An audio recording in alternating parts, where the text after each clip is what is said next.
кога веќе свати. Повеќе од 2 години таткото на Васил Јованов, кој ја прегази Фросина Кулакова на Партизанска, му го давал автомобилот на својот син иако немал возачка дозвола и е повеќе кратен сторител на сообраќајни прекршоци и кривично дело.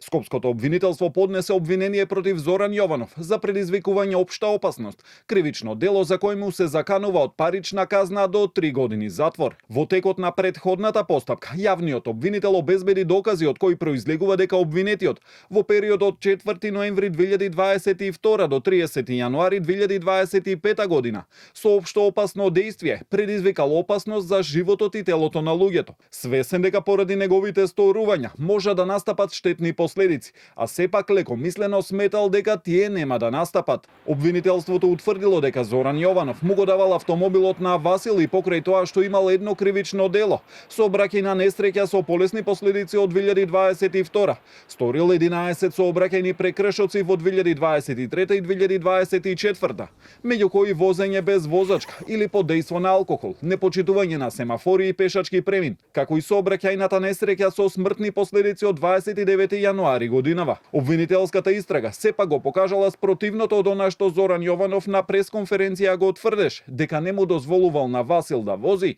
и дека тој го украл автомобилот. Васил до 18 години јас не дозволив. Ниту со мене, ниту со чичко му да вежба како што некои сакаа да прават, верувајќи дека најдобро се учи со инструктор од почеток. Кога завршил со часовите со инструкторката, мислам дека беше девојче, сам си ја најде. Кога пројде низ тој процес, предпоставувам дека помислил дека знае да вози. Предпоставувам. И го има украдено. Пред една недела беше поднесено и обвинението против Васил Јованов за сообраќајката во која загина 22 годишната Фросина Кулакова од Неготино.